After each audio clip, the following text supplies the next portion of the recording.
All right, welcome back. Episode 40 of the McDo Suburban Fireman Podcast with your hosts, Nick Pepper and Sean Duffy. Got a special guest today, Zach Bruhn, out of the great state of Oklahoma. Zach, welcome to Hey, the show. everybody. What's Hey, up, thanks for man? having me, guys. Yeah, thanks for coming on. So, Zach, give us a little bit of your background, man. Kind of what you've been doing over the last 20 or so years, what got you in the fire service, and where you're at now. Ooh, that's a good question. Um, Originally from Nebraska, so go Big Red. Uh, I joined the military, went in the Air Force, and became a combat controller, like special operations. That was a lot of fun. I did that. Uh, Realized real fast that you can't really have a family doing that job, so I got out, went back to Nebraska, went to college, worked on a criminal justice degree at the University of Nebraska. And I had some uncles that are on Omaha Fire Department, and I've always been interested in being a firefighter. And I was in class one day, and I was talking to this. He's a captain or in the narcotics unit for Omaha Police Department. I told him I probably was going to be either a cop or a fireman. I really actually wanted to be a DSS agent. That was my plan, that or a U.S. Marshal. But and he said, "Hey, man, I'll tell you a story." He goes, "I have about 10 outstanding lawsuits against me." He goes, "This is how it goes." He goes, "There'll be a guy and he beats his wife and he beats her bad, and she'll call 911 and the cops will come and they'll pound on the door, knock frames off the wall, rush inside, grab that guy up, take him to jail, right, and lock him up. And they'll break the picture frames and all kinds of shit doing that." And she said, "Hey, she'll run back to this guy. She'll run home and she'll get this guy out of jail, right? And she'll sue the cops for being too aggressive." She goes, "And then to make up for it, she'll bake this guy a bunch of cookies. And while she's baking cookies for this abuser, she'll light her kitchen on fire. The firemen will show up, destroy everything in the kitchen, wet everything down, ruin the drywall, ruin everything." And he goes, "I'll be damned if she doesn't march right back to that fire station that night and give those firemen those cookies." And I was like, "Really?" He goes, 10 outstanding lawsuits against me. I was like, He goes, "If I could do it all over again, I would definitely be a fireman." So you really like cookies? Is that what Yeah, you're I saying? do like cookies too. So that had me thinking about it real hard. So I met my wife in college, and she's from Oklahoma City. So I applied to the Oklahoma City Police Department and the fire department, and the fire department hired me first. And I'm sure they've been regretting it ever since. Dude, so how long have you been on Oklahoma City? Going on 19 years. 19 years, and it'll be 3 days. Will be my anniversary. So, Oh, nice. Yeah. So, give us a little kind of an overview of your department. You know, how many stations? How big is your coverage area? What's your call load like there in Oklahoma City? It's 681 square miles, 38 stations. There's 6 districts, so it's pretty big. We got our minimum staffing on our engines are 4. They're ALS, the most of them, and then the ladders are 3, and our brushers. We got a couple of brushers that are minimum staffing at 2, and they're ALS. Kind of weird deal, but we got our tankers. So we got an air unit, a dive station, heavy rescue station. So it's pretty standard. It's a really big department though, like about 1,100 operations employees. I think the minimum staffing, the last time I looked, I think minimum staffing to get the door open was like 312 every day to keep the minimum staffing going. So we run, I remember my second year, we hit like 96,000 calls. So it's a pretty busy department, but we had some changes in the way we dispatch, and that brought our call volume down. But we're anywhere from 70 to 90,000 per year. So it can change. But there's a lot of variables, how that deal works. But Oh, sure. So, everything's big department, big urban system, and certainly you guys have your high-rise districts downtown, all this stuff. But we were kind of talking before we went live here on the show about how that there are obviously areas in your city that, you know, units are on top of each other. There's a ton of people, but then you have other outlying firehouses that you know, are further away, you know, quite a ways away in some cases from other firehouses. And, you know, there's a lot of suburban sprawl in your department being almost 700 square miles. You know, that's a big area to cover, right? And it's not all high rises. It's not all, you know, big industrial complexes. Like, you do have a lot of areas that are more, you know, kind of sparse and spread out, right, in your outlying part of the city. Oh, big time. Yeah. So the district I'm at now, 603, I'm at Station 7, which is the chief station, and we're on the south side of downtown. We cover the south side of downtown with Station 1.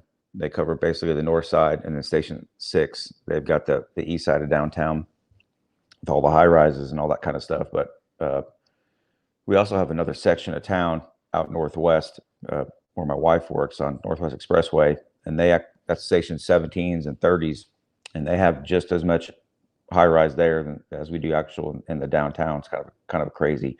If you look at a true definition of high rise, anything above 5 floors, then 17s is district. They're doing pretty well too with high rises. So it's kind of crazy. But at the same time, with my district, you can for where I'm at, it's nothing to have like a residential alarm. I think I didn't know yesterday, but the last 2 shifts. So today's Thursday. I never know what day of the week it is anymore. It's crazy. So Monday and Tuesday, in our district, I think we had already had like 7 or 8 working structure fires on Monday and Tuesday. And it's nothing for us to have 5 engines and 2 ladders show up and everyone be there within 3 minutes of each. You know, it's pretty crazy. And then I could get in the chief's car and go out to the stations on the edge of our district, like Station 29, which is almost, it borders the city of Norman, which is crazy. So I'll have to drive through the city of Moore a little bit through Norman just to get out to this station. Or I could go out to Station 36, just get on I-40 and head east, my friend, and out to Choctaw area. Like, it's like 15-minute drive going Mach 12 with the chief's driver, you know, the governor hitting 98, coming back down. And like pretty, if we had wings, the thing would fly. So you got to get out there, and it completely changes tactics too, because out there it's just all wild land. It's pretty crazy. So you have to go from the strategic mindset of being in working residentials and commercials to, okay, you know, I got to get my red card out. You know, time to get out the rakes and the shovels, and let's get some tandem operations going on for brushers. It's pretty crazy. So, and it's just, it's like that. You have to flip that switch, which is pretty crazy.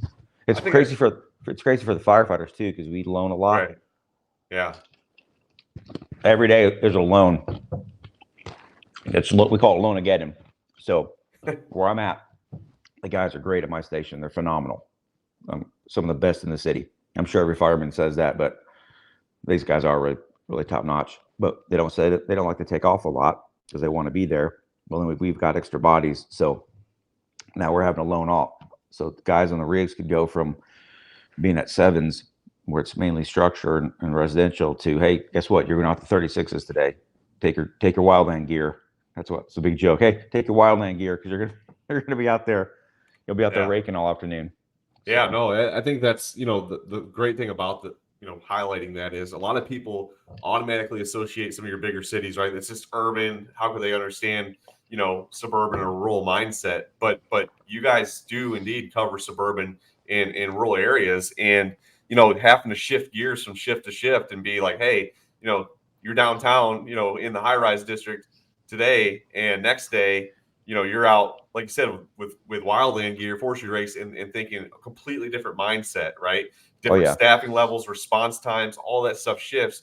And so it does make you kind of stay on your toes. I think it gives you a well-rounded appreciation for the fire service, though, because you're kind of getting to sample, if you will, all the different facets from urban, suburban to rural, all in one department. Yep, you do. That's a fact. And you got to be a jack of all trades and master of none type of theory, because it's hard to master all that. Yeah. So that's a lot.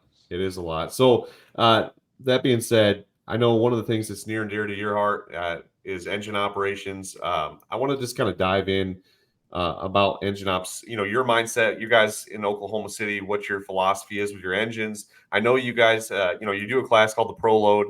In fact, you'll be doing that in February at the North Florida Fire Expo. But I want to talk about, how your engines are set up, the way you guys fight fire, kind of the culture around your engine companies there in Oklahoma. No, engine work is God's work, buddy. I'm telling you Amen. right now. It's You hear that, crazy Duffy? because, yeah, we'll have a huge. We got a culture of engine versus truck. It's kind of funny. He's like, oh God, I'm on truck. I'm on truck 7. I'm on ladder 25. I'm a ladder guy. I'm a truck guy. But for the most part, like I said, you could be a truck one day and tomorrow you're on the ladder, on the engine. That's how it works. And on my station, there's engine in the ladder, and I rotate with the captain that's there. I like to do 2 or 3 shifts on the ladder, and then I'll do 3 shifts on the engine to keep it fair. I'm not a big fan of just one guy jumping on the rig and being only a truck guy and one guy just only being an engine guy. I do prefer the engine. It's awesome. I like doing engine work. Engine work is God's work, but I'm not gonna lie to you, it's pretty sweet to jump on that ladder every once in a while and do truck work and not have to make 8-10 rides a shift. I was gonna say, and get a few more hours of sleep. Yeah. The issue, I'm a paramedic, so a lot of times I'll have to jump on the engine to do the paramedic stuff. So I'm like an advanced EMT. I wouldn't call myself a paramedic. I'm kidding. I know, but our rigs are set up extremely well for urban operations. So, and then we got a completely different setup for our rural rigs. So, you want me to talk about that real quick? Yeah, if you don't mind. So we got the Pierce rigs. I think they're the Enforcers, pretty sure, but they're custom made for all of us at Oklahoma City, and 1,500 GPM, 500-gallon tank. Right, we've got 2 crosslays, 1 3/4 crosslays. One's a solid, and one's a combination, and it's a breakdown combination to the VIT. And then we get a crosslay that's a 2.5, right, with a 1 3/16 tip. So in the rear, we got a rear 200-foot, 2.5, but it's got a 250 at 50 combo on it, which I'm not a huge fan of. I'd like to have another solid bore. I like to have a stack tip of 1 1/8 and 7 1/4 tip on there. But then we got a front jump line out of the bumper that's 150 feet, and it's got a combo that breaks down, and you can have a 7/8 or the 15/16 slug in it if you want. And then I have a 200 feet of 3-inch with a water thief on the back, ready to go. And then I have 2 sections of 3-inch that are not plumbed, that are just minute manned on the back of the rig, so you can make a quick FTC connection. And then all over 5-inch supply line. And then in the side compartment, we got these really cool. We got all of our high-rise sections, and they're Denver folded, and they're on these hanging racks. And then underneath that, we have a 150-foot wet down, and it's got this little like balcony stretch hook up to it. It's in a Milwaukee strap with a combination breakdown nozzle on it. So we're pretty loaded up for hose. We're ready for pretty much any scenario you can run into, which is great. So there's a lot where I'm at now. There's not a lot of core yard stretching done, like trunk line operations or for horizontal standpipe for all the blue carders out there, that type of crap. But when I was at Station 24, we had a lot of apartment complexes. Same thing when I was at Station 15 on the north side, which is a super busy station. I think there's like 56 apartment complexes in the first end. Like it was insane how many apartments we made. So we had to be pretty good at balcony stretching and do courtyard stretching around, doing trunk line operations. So a lot of our rigs are all set up the same way. So if you get loaned from station 15 to station 7 for the day, the rigs are pretty much standardized. So then you go out to the wildland and they got the pucks, the pump under cabs out there. So they got 750-gallon tanks, and they got the plastic pull-out trays for the crosslays that come in there. They got the 2.5 in the rear. They got dual red lines. So we call our red lines are the rubber hose, 1-inch tip, combos on them, adjustable gallonage and all that. So, and they have the little automatic turret. It's like a little 300 GPM, awesome little turret that the officer looks like he's flying the F-15, little joystick and stuff. So, but they're a completely different setup too. I'm not super familiar with those because I haven't driven one of those at a quote unquote grass station. That's what we call them. So, but that's our basic setup for our engines. I wish we had bigger tanks, but I like having the short wheelbase. It's easier to drive around. Yeah, no, for sure. Now, I just had a quick question on that. Like, I know you mentioned that your engines are 4. That's across the whole city, correct? They're what? Your engines, they're staffed with 4, right? Yes, except for station. Now it got me thinking again. Station 32, station 28, and I think that's it. So those rural settings, does that change it a little bit for you guys on just how you? Just those 2 stations, because those 2 stations have ALS brush bumpers. So they're gonna have 4. They're gonna have 3 on the engine, but then they have 2 on the brusher.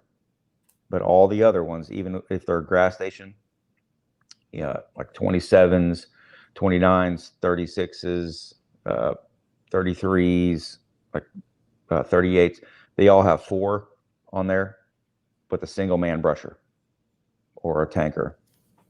So 36 has got a tanker and a brusher and a 4-man engine. So even though like in your rural areas that you might have like, 5 people or so, your tactics are still going to be different, right? With the setup, because those are the same people that are going to be there for a while waiting on some help. Oh yeah. We call it John Wayne in it. Yeah. They got a John Wayne it until we get out there. How does that look for you guys? I know you mentioned all of your engines are set up the same and everything else tactically. Do you see some advantage to that being set up the same way, even in the rural setting for what they're going to face? I think so. That's a tough choice. When I come from a special operations where everything was custom, I had custom gear or however I wanted it. I could carry whatever I wanted. Till you go to working like with the infantry where everything's standardized. It's that kind of mindset where I wish I could customize my rig a little bit better, but it is the safe bet when we loan so much and we got people going from place to place. It's the same thing when they get out there. They got to have all their rural stuff set up the exact same way. So that makes sense. Yeah, I just noticed, from experience working in rural departments and stuff, like, man, you can go from more of a suburban type setting. Now you're in that rural setting, and it's completely different. So when you get sent out there for the day, that becomes a little bit more challenging. So it's almost a little bit more stressful because now you got to learn a new rig. Some of those rigs still have, like, we run all pro load or metro load. It's the same load, different name. But some of those stations will still will run a triple. They'll have two pro loads, and then they'll have a triple on there. Yeah. So for those listening, I know this from talking to you and Justin and everybody else. When you say pro load or metro load, majority of the fire service recognizes that as the Cleveland load, right? Yep. So I know there's a lot of pushback on that. So I just kind of wanted to pick your brain on that and just let you explain to everybody why it is such a great load for you guys and how effective it is for your department with the large amount of fires that you go to. And let's not forget too, that you guys are making record number of rescues in your department. So, that argument of it wastes time or it's not effective or whatever, I want to give you the opportunity to kind of clarify some of those things and just tell everybody like what makes it such a great load for where you work. If you ask people about me, like it'll be a 50-50 whether they like me or not. There's no gray area. Like he's awesome, dude. He's a total dick, you know. But I believe in maximum efficiency. What if at all you're an times. awesome dick? I just That would be awesome. gotta ask. You That can would be be a great. dick and be awesome at the same time. I run. Sorry. It's good. I wish you could do that. I try to optimize efficiency at all times. It doesn't matter what it is. Like I want things to be as quick and easy as they possibly can be, and that's what I believe the Pro Load does that. Right. So, like you said, it is a coil. There's a bunch of backlash on the coil, but two good buddies of mine, Tony Mack and Clint Bowering, about 15 years ago, you know, they dug around and started messing around with the Pro Load. So they really developed it, trained it, practiced it, pushed it out through our department. And like all things, we had, I mean, some pretty big blowback against it. It's a huge change going from the triple to this, like big time, huge. So, but our department eventually bought in, and then we changed the name from Pro Load to Metro Load, you know, Metropolitan Load, to try to make it, you know, to make it go down smoother, that type of theory. But it is a very, very efficient load. So it can be pulled by a single firefighter, deployed super easy, right? Like I said, it eliminates the need for stretching, estimating your stretch. It eliminates the need for having to prep out lines like you would. I'm about to say I don't want to talk about it because if I talk about it, I'm gonna go to my Facebook feed later today after this video posts. I'm gonna just get throttled. I know. I'm like, I have to answer a million questions. It's gonna be crazy. The big joke I talked about last night was I was teaching a strategies and tactics class for OSU last night, and I had all these pictures of houses on fire. I said, okay, you guys, I'm gonna give you guys 2 engines and a ladder. Tell me how you want your engine set up. And like 200 feet. I'm like, okay, what kind of hose load? Well, they're like triple. I'm like, okay. And I write on the board, and how many gallons of water? 500. Okay. And it's all theoretical, right? I'm like, okay, so now here's a house on fire. Yes. And they're like, okay, here's a 2-story apartment complex with an open balcony. The balcony's full of smoke. You got fire blazing, blowtorch out of the 2nd-story window. I'm like, okay, now you need to get line up that 2-story balcony and into that apartment. Like, yep, but you have triples. And I take the laser and I go, so first you got to get off the rig and you got to run 66 feet back this way, 66 feet this way, stretch all your line out, grab the nozzle. Now you got to grab the nozzle, run up the stairs, turn back around, pull hose up, go up the stairs, pull hose up, go up the stairs, pull hose up, and then flake it all out, call for water. And they're like, oh, yeah. I'm like, if you have the Pro Load, you just grab the coil and you're going up the stairs, up the stairs, flaking out over your shoulder if you have to, depending how you have it set up. You drop the coil, charge the line, and then you make entry. It's pretty efficient. And for smaller departments that are only running 3, you know, it eliminates the need, even if, and I love the Minuteman, like my rear 2.5 or my rear 3-inch is set up as a Minuteman. I like the Minuteman too, modified Minuteman. But even with the Minuteman, even if you do a V stretch, you gotta walk back out, you know, grab your line, cut your line from halves to quarters so it weighs less, you know, so you can go from whatever 1 3/4 is like what, 64 pounds per 50-foot section when it's full of water. So if you have your V's cut in half, you're down to like 32 pounds. But if you're cutting your V in half, you know, on your way back in, you grab it again, cut it down to quarters, right? Now you're down to like 15 pounds per stretch as you stretch, all that kind of stuff. But anyway, that was the goal with the Minuteman, is you're making your turns so you can make your entry easier. With the Pro Load, you're just dropping the whole coil right there. You don't have to walk back. You don't have to walk away from the door and then back again. You just call for water and you go. And when you advance it, when the coil flips over, it pushes you, helps you advance the hose line. It's pretty crazy. So, especially when a lot of guys are teaching with the Minuteman, hey, if you set the Minuteman down and you run your hand in, over, pick it up, and it converts it to coil anyway, then why not just start with the coil? Hey, so the thing I kind of take away from this, and we've had this conversation before, and I enjoy it because the fire service is obviously very opinionated about things. Yeah. And there's some people who may have never used a load or a tactic or any of that, and man, you would think that they have all the answers, right?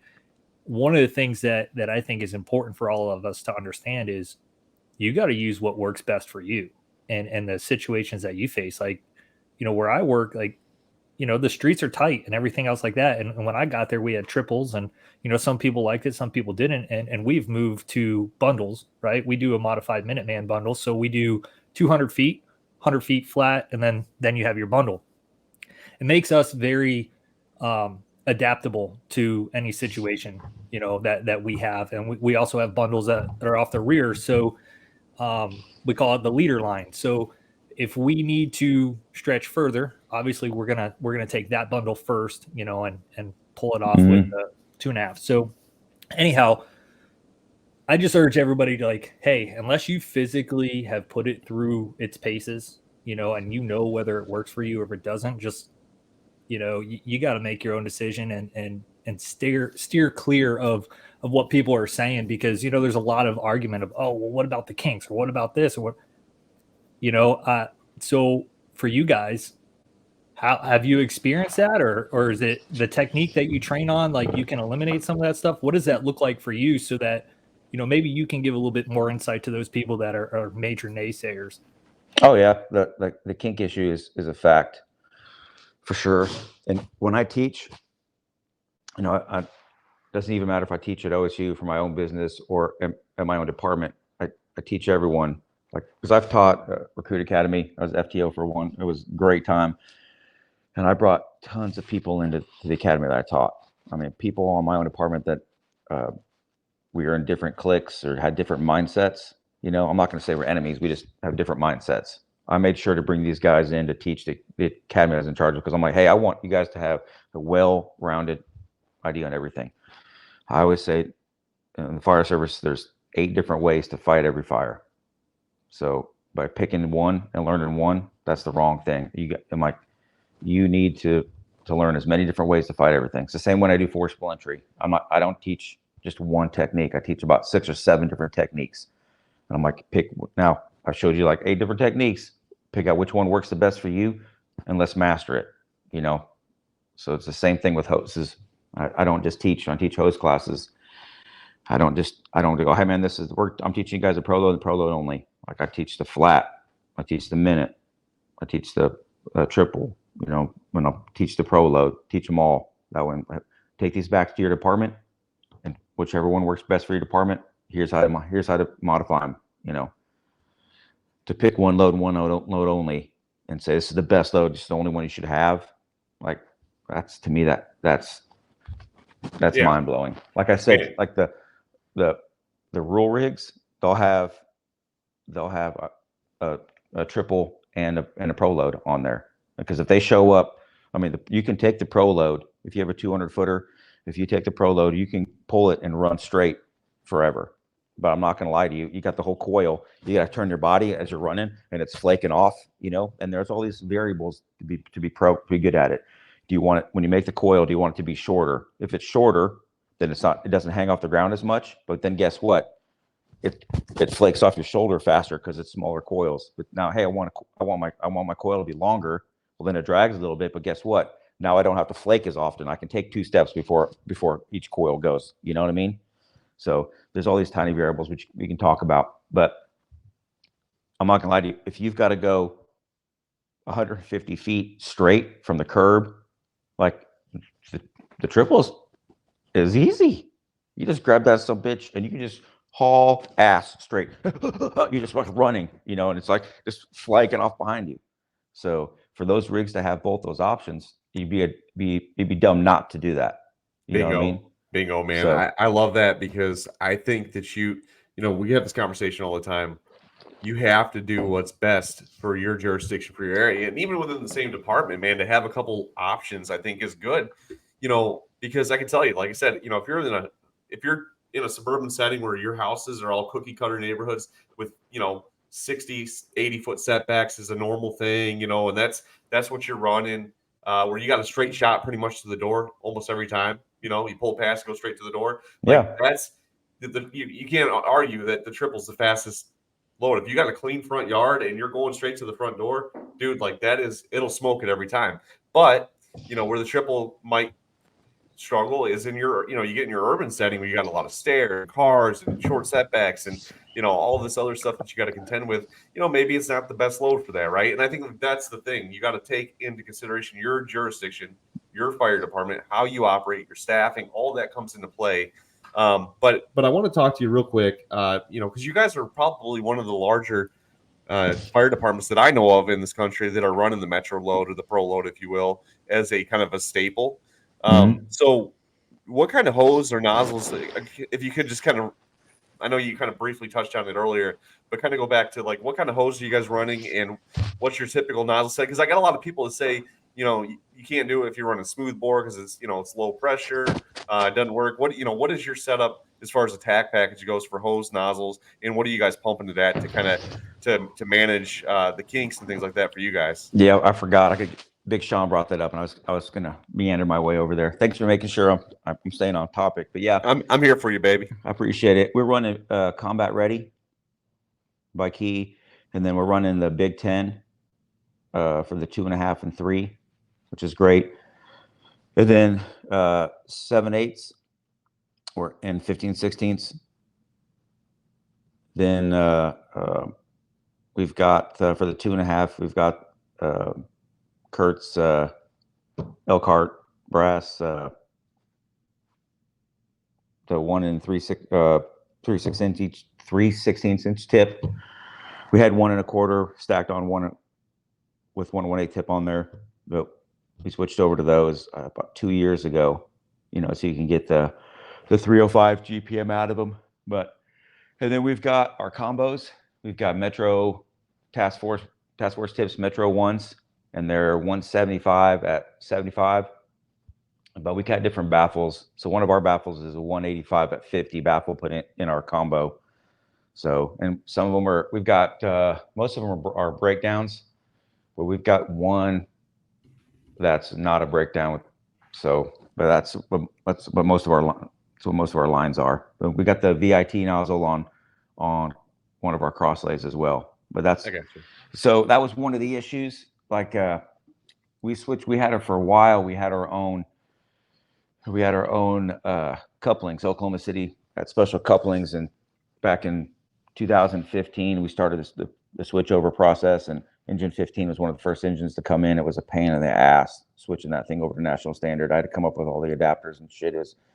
It's pretty insane. But anyway, we had back before that we had the old 3-ply, with the EPDM rubber with a double jacket on the outside, high pressure, and we started getting combat ready hose. And back then our friction loss was at 175 was like 50 per 100-foot section, and then you're running 75 psi through the nozzle. So our PDP was like about 175 just to get 175 GPM out of that shit. Like it was high. Well, then we started getting this new combat ready, with the nitro polyvinyl liner and then single jack on the outside, and it's low pressure, Mm-hmm.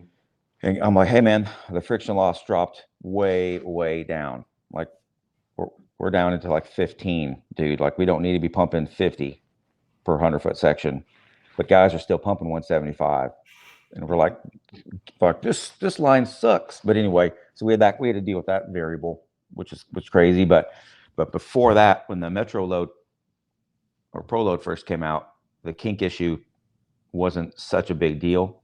But then we went to low flow, it's kind of became an issue. We called it the death ribbon. We noticed if you had a kink in a ribbon in the hose, where the hose kind of crossed over like this. Sorry, camera's over there. Like once you flowed the line, you could not straighten it back out. We're like, damn. So you had to make sure that the line wasn't kinked over in half at all. But there's a quick training fix. So whenever we drop the coil on the ground, right? So you'll pump it to 115, but we all, like, every district has a flow meter. So we all flow meter our rigs. So, because you know how every rig's built different. It all depends. Was your rig made on Tuesday or Friday? So we like to flow meter a rig, and crews are different. Some guys are bigger and smaller. Some guys can handle higher nozzle reaction. So you got to take your rig out, figure out your sweet spot. But some guys, hey, do I really need to flow 175 GPM? NFPA 1710 tells you only need 150 GPM for residential. So then you look at all the UL work, how much water actually puts out the fire. It's about how you use the water, not how much water you take in there. So we can have a whole other deal on that. Anyway, so at first you'll drop the coil on the ground, and then the apparatus operator, we call them drivers. The driver is going to, make sure the hose bed's clear, and then put it, open up the cross lay, and then you'll throttle up, and we'll take it up to like 130, 140. Right. And then the firefighters, depending where the what is it, left hand, right hand, they'll put, what the entryway looks like. They'll put the coil on the left side, right side, how that works. And they're going to spray away. They'll open up the line, and they're going to spray water, clearing the hose line. And then they're going to water hammer it. They'll give it 1, 2, 3. And then they'll hold the line open again for another 10 seconds. So the operator is going to go up to like 130, right? And then he's going to see the pressure variables change. Boom, boom. He gets his 3 hammers on the gauge, and then he's going to see the steady pressure again, and then he throttles down to 115 or 110 or whatever they want, whatever they decided to flow on that rig, right? And then as the nozzleman, you've done your 3 water hammers, and that blows all the kinks out big time, right? And you flow water for 10 seconds, and then you're going to hear the rig throttle down. Get it, Sean, get it. He probably just got done licking his butt too. So yeah, it's my buddy. You'll hear once you hear the rig throttle down, you'll know the pressure's set.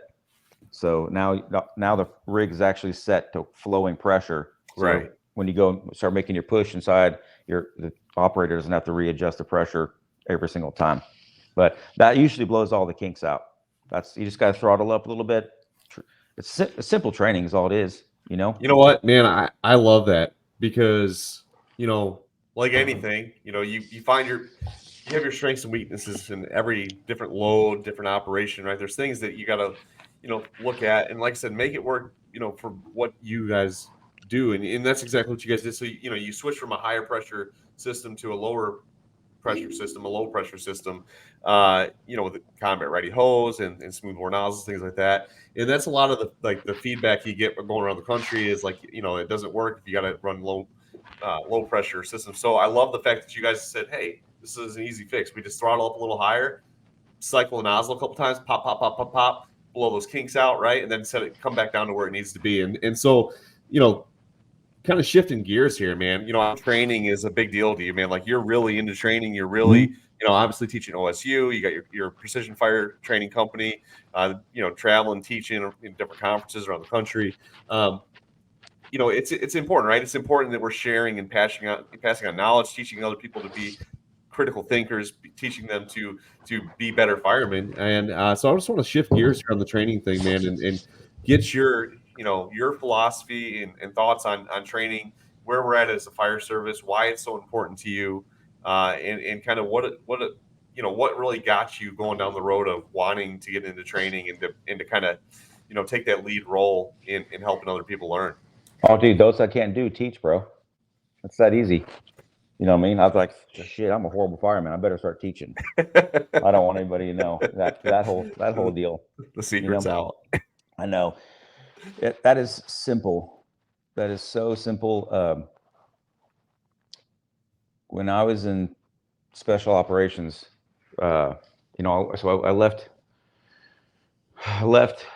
home at 18, went right into the Air Force, and at that time they only had the guys.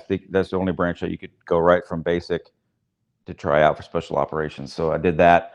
So did that whole 2 years worth of training, and I got on a team, and it was awesome. And the way the teams worked were they did like 3-month rotations. So there'd be 3 months where you'd be on support, where you'd be flying around working drop zones and landing zones for aircraft and stuff. And then like you go recertified drop zones and all kinds of stuff. Go help the Army and for all their training missions. And anyway, then there'd be 3 months where you're on alert, where you're sitting around the base, with the pager. Right, I dated myself right there, bro. This is 2000, so yeah, the pager, bro. Was it one of those old miniature 5 like little pager things? Yes, bro. When I first got there, we had the big ones. Yeah, and I know shit was like I went to the guy that runs that part of that. I was like, hey, like the new ones are like this big. We probably should get. And we actually got the new ones. And like I was like, dude, this is crazy. And he was like, hey, thanks. You just saved us. like $5,000 a month or some shit. Anyway, so side story. Long story short, which is too late. The other 3 months you'd be training. It was training, so you're dedicated for your cycle. So you go 3 months for support, 3 months for alert, and even when you're on alert, you'd work out, come to the base. Hey, what do you guys want to do today? Hey, let's go drive the motorcycle. Say, let's go shoot. Let's go do whatever. Let's go work with the 1st SF group. Do some whatever. Let's go work with the 2nd and 75th. And then your 3 months for training would come up, and you dedicated for training for 3 months. Like, hey, let's go to the school. That's where I got SOTAC. Hey, let's go, and let's go parachute down to Paris, California. Go skydiving for a week. Let's go scuba dive in Hawaii. Right? Practice our infiltration techniques. So ever since then, like training was like built into me. So that's where I got it from. And then you come to the fire service, right? I'm not going to lie to you. Back when I got on in 2004, that was not the culture. It was not that way. So I think one of the biggest changes in training to me would be social media. Like I didn't even know what our state fire school was back then when I came on. I didn't know about FDIC, any of that shit. I had no idea, And then social media comes around, and I'm like, what? What is all of this? Look at all these people. I'm like, what is this guy over here talking about? Wow, I've never even heard of that. I need to Google. I think it's one of the greatest things. So and then I obviously, also, like I said, the culture training wasn't that big a deal. And if you didn't get on a good shift, if you didn't get a good crew that actually trained, or worked out or whatever, like you just went to the fire station and sat there every day, and I'm not gonna lie to you, there's some times where I wasted part of my career because I didn't have a great leadership where I was at, and they didn't train and didn't do anything, so yeah, that's man, you mentioned that that wasn't the culture, and I can tell you, man, I've been in places where it's not the culture. I've obviously seen a shift in the fire service, and you mentioned social media, because I do think social media has had an impact on the training culture in the fire service. Maybe in small pockets in different departments. You still have departments that, as a whole, maybe that's not going on, but you're finding more and more pockets of guys that are like going to FDIC, that are going to Firehouse Expo, that are going to, whatever, going to OSU, taking classes, going to, there's so many different conferences all over the country, and I mean, really, it is amazing in the last 10 years how many conferences, training seminars, training days, things have popped up in the past decade. And it truly is, I think, a testament to social media. I think a lot of it is people sharing that information. And you look at it now, I mean, you could, in the course of a year, you could usually within 300 miles or so find a training going on from anywhere in the United States nowadays. It seems like there's literally opportunities for training, if not in your own backyard, within a day trip of where you live, all over the place now. And I think it's pretty awesome. It's pretty amazing to see the shift from it used to be when I first came on the job, man. If it's pretty much Firehouse Expo, FDIC, Fire Rescue International, Fire East. There's a handful of bigger conferences, but you didn't see the Great Lakes Hots or the North Florida Fire Expos and places like that. And I'm just going to stop there for just a minute. And this is our show, so we can do this. I'm just going to give a shameless plug. I would. If you don't know about the North Florida Fire Expo or the Great Lakes Hot, do yourself a favor. Look them up. Sawdust City Fire Expo. That's new. We just kicked that off last year up here in Wisconsin. But Great Lakes Hot, June 12th through the 15th, right, Sean? Yeah, June 12th through the 15th. I mean, Michigan didn't have a conference. No, hardly before. Now we got a huge conference in Michigan. Of all places. Well, that's it. Like, we're talking about training and stuff, and I'm like you, Zach. I went through a period of my career where I just didn't really have that direction. I didn't really know what these conferences were, and then when I found out and I started going to them, like, I felt cheated. Really, like, how could I go so long in my career and not know about these things? And that's when I realized, like, man, there's so much more to this, right? So fast forward many, many years when we moved to here, that's the first question I ask, like Nick will tell you, in Florida, man, like, there's just training everywhere. Like, you could throw a rock and hit something going on all the time. And fact, here you had a couple like fire chiefs conferences and like the instructor conference that they do. But it wasn't the quality of training that I was looking for, right? Or what I was accustomed to taking as a student. So, I said, screw it, man. I'm just going to make my own. And I'm going to bring the people I've been fortunate enough to meet and take classes from over the years. And we're just going to do this thing here. And I think, Nick, that was kind of some of your passion too for North Florida Fire Expo, if I remember correctly, right? Yeah. I mean, it's just at the end of the day, what's the goal, right? We want to make firefighters better, give them an opportunity. Every opportunity you can give somebody to better themselves, to learn, to grow, to provide top shelf, like, practical training, right? That's the thing. Like, bringing in guys, that are, a lot of guys can't afford to go to FDIC on their own time and dime unless the department sends them, because it is expensive. And don't get me wrong, like, FDIC is an incredible experience, but to bring that quality of training, those presenters, those hands-on classes in a more intimate setting in a smaller conference is what a lot of these conferences are doing. Sean, anybody, like I said, on social media, look up Great Lakes Hot. Look at the lineup that you guys got coming in June. It's incredible. Top shelf dudes. North Florida Fire Expo, February 7th through the 10th. Guess what? We got some rock star dudes coming in to do amazing stuff. And it's great because for people that can't get out of their bubble, right? For people that can't get too far away, I mean, they can't afford to go to Indy or Columbus or whatever, like, to be able to go take training for a couple $100, and get top level training on engine operations, truck operations, RIT, rescue, you name it. And to hear from people that otherwise, maybe they wouldn't hear from, I think it's an awesome experience. And that's the beauty of social media. That's the beauty of all these conferences popping up, is we're sharing ideas, right? We're sharing ideas, and the best and the brightest in the fire service are rubbing shoulders and making each other better. It's that iron sharpens iron thing where we're all getting together. And like I said, before social media, Zach, we probably would have never met. Maybe at FDIC, maybe. But now with social media and with some of these other conferences popping up, we've had the opportunity to meet, right? We've had the opportunity to kind of hook up, connect, share ideas. We're on this podcast right now, talking about how you guys are operating and how Sean's operating in Michigan and how I'm operating in Wisconsin and our experiences in Florida. And, like, it's awesome, right? Technology has brought the fire service in a lot of ways to closer together, in the sense of we can all instantaneously share information and connect and network in ways that we never have been able to do before. So, I do think you're right, Zach. I mean, it's if you're in a department that maybe doesn't have a training culture, right? Understand that it can start with you, right? Because if you get one of your buddies to go with you to a conference, get them fired up and start sharpening each other, kind of, building that momentum. And then you get another guy, and then, over time, you can change an entire culture in a fire department by training, right? And really, you want to get down to it, invest in your new people coming in the door, because how you train them is going to impact their career trajectory, for the rest of their career.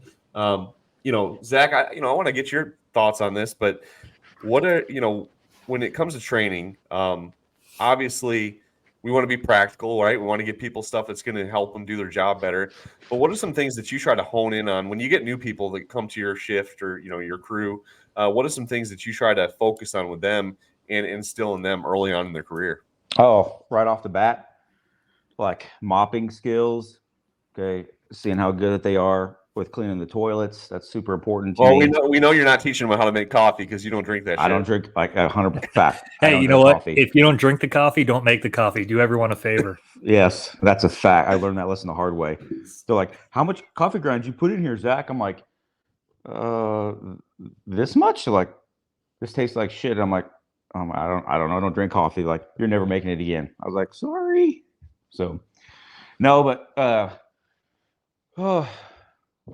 it's a good question. For Oklahoma City, when we get recruits, we have a training instrument that we use, and they show up and they have all this list of skills that we have to go through with our recruits, right?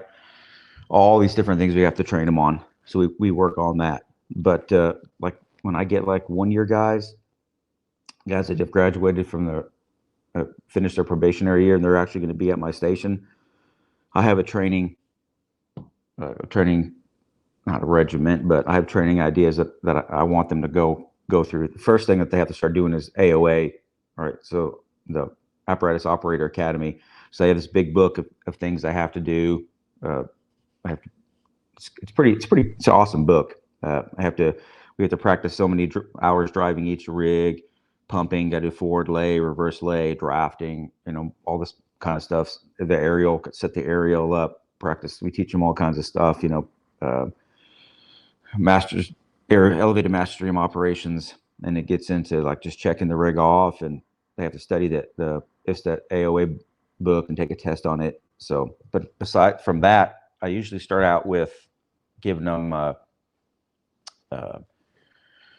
usually my strategies and tactics, my class. So we'll get into, I just start getting into the difference between strategies and tactics, and then I get into building construction. I start talking about building construction with them, right?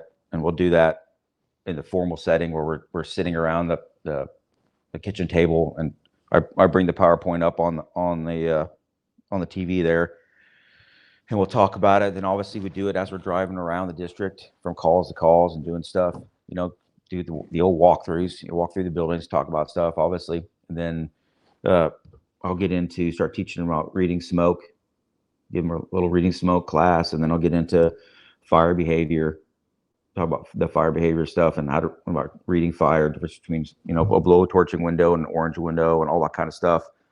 Right. And then I'll start doing tactics where I'll bring up pictures of houses on fire and we'll start talking about it. So, and then we'll get into forcible entry. I'll give them a forcible entry school and go out there and, hey, this is the standard way of forcible entry. Here's 8 different ways. And the guys will walk the back of the district. We got some pretty cool alleys at Sevens, but I got some really tough forcible entry stuff. And we'll start talking about how do you get through this door? Like, look, what are the bolts patterns on this door? Teaching that kind of stuff. And then I'll start talking about search and the UL stuff, and I'll sit down with them and we'll do, I'll go through the UL, water mapping and air entrainment and victim survivability and all that kind of stuff. How to do a reset, exterior water, transitional attack, quick hit, whatever you want to call it. We start talking about that.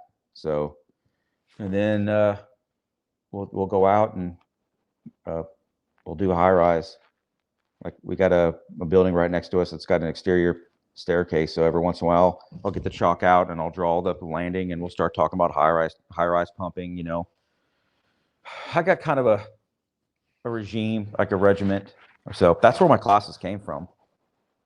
I love the fact that you kind of start with the foundation, right? Building construction, sides up, what's the smoke tell us, fire behavior, like getting into the core stuff and then branching into more of your tactical level stuff.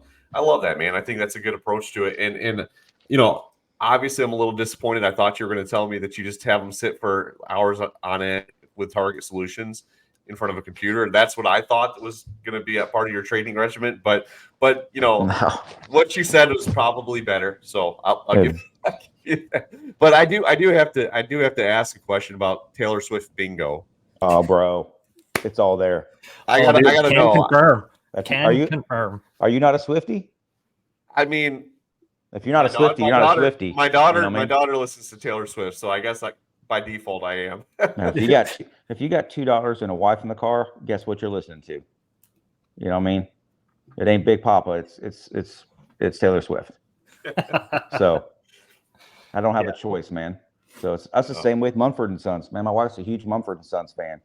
Like we saw like 5 concerts in 1 year. So guess what? Zach by fault, I am now a Mumford. I don't have a choice, dude. Yeah, no. Like I have to be a Swiftie. Let's be honest. She kicks ass, bro. She's got good shit. So she's not a multi-bajillionaire because she's a horrible songwriter. So you got to give credit where credit's due. So I like it. Next time you're down in Sevens area, Nick, you're gonna have to take a walk down to the corner and check it out yourself. The Snug Lounge is where it's at, bro. It's a good time. Snug Lounge. Yep. Listen, don't threaten me with a good time. I'm telling you.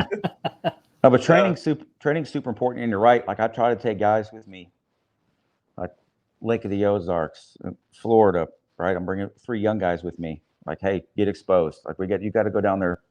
North Florida Fire Expo is the perfect name. Come down here, get some exposure, see some things. And I'm like, don't take the same shit that we already know. I don't want to see you taking a pro-low class. I don't want to see you taking, a basic forcible entry class.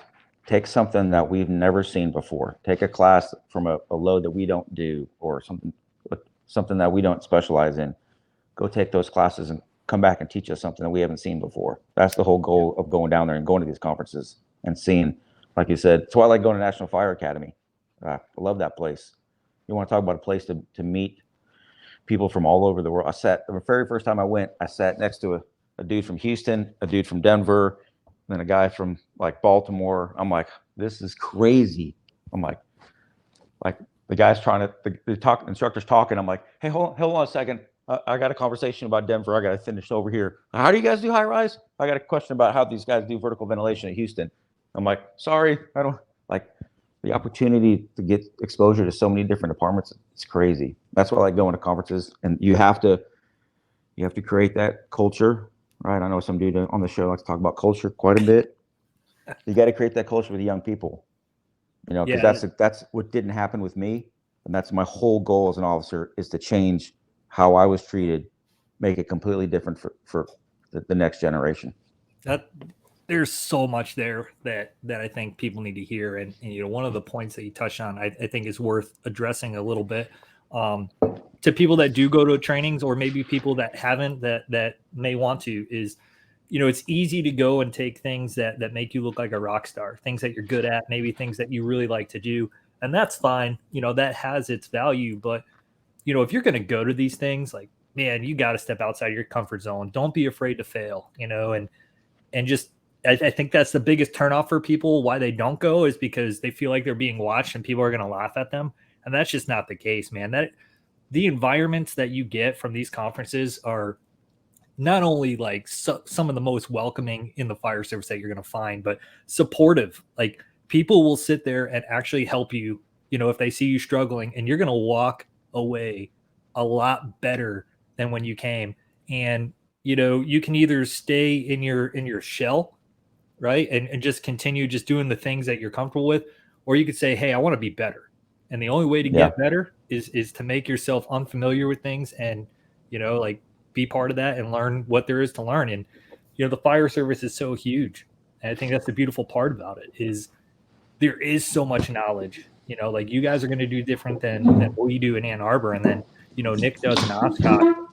The fact that we can be in a setting where we have the opportunity to bounce things off each other like that, and pick little things up, like, that's how you change the fire service for the better. Fact. Yep. When I walked into National Fire Academy the first time, and they're going around the room, and it's a command and control class for those of you out there that have done it. And if you haven't done it, you need to do it, because it's absolutely amazing. I'm like, okay, what are you here for? Like, what do you want to learn? I'm like, oh, I'm gonna say something bad. I looked right at the instructor in front of everybody. You know, I'm here to fuck shit up. And he's like, what? I go, I'm gonna fuck everything up. And he looked at me and he's like, I'm like, I want to burn shit down here in the simulator. So when I get back to the station, I know what's going on. You know, and he's like, okay. He's like, all right. I'm like, give me the hardest shit you got. I go, and I mean, they did. That was an awesome way to learn. And the guy, you know, at the break, the guy was like, I like your attitude. I'm dead serious. If you want to give me a mayday, or if you want to give me airplanes crashing into buildings, like knocking down hotels, I go, I want it, because I need to work on stuff that I know I'm going to fail at, because that's the only way for me to get better. Yeah. I was like, please don't give me a structure fire. I'm pretty sure I can handle a 1,000 square foot house on fire. You know, I want the commercial building that's got hazmat that I'm horrible at. I want that practice. Yeah. So you have to have that attitude. All right. You gotta have the other part is stress inoculation. That's big for me. I like to do a lot of stress inoculation training, you know. So walk up to the guys and show them a picture of a house on fire and at awkward times. Hey man, give me a quick size. You get your iPhone. Hey, give me a quick size up. 5 seconds. Go. 5, 4, and you know, that's how you get good too. You know, you got 30, 20 seconds to spit it out. You know? Yeah. I think you were there, you know, last month when we were doing that class at OSU, and with that guy, I put him on the spot, man. Hey, who's got less than 5 years? He raised his hand. I'm like, how long you got? He said 1 year. And I'm like, good. You're going to size this fire up for me. And I didn't do that to embarrass him. I did that to put him outside of his comfort zone on purpose. And, you know, so hopefully we open up that conversation of, hey, okay, great job. Think about this. And other people, as you saw, were starting to chirp in and things like that. And that's how, like you said, that's how you get better.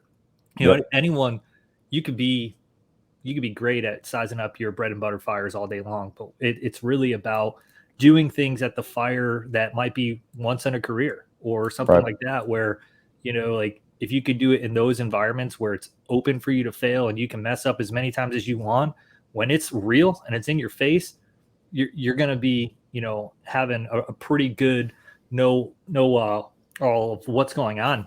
And I'm not going to say you're going to knock it out of the park by any means, but at least you won't be sitting there timid, afraid to make decisions. Like, this is something that you've seen before. You know what doesn't work and what kind of does work. And, you know, you just got to put that in application. And to me, that's where success is found.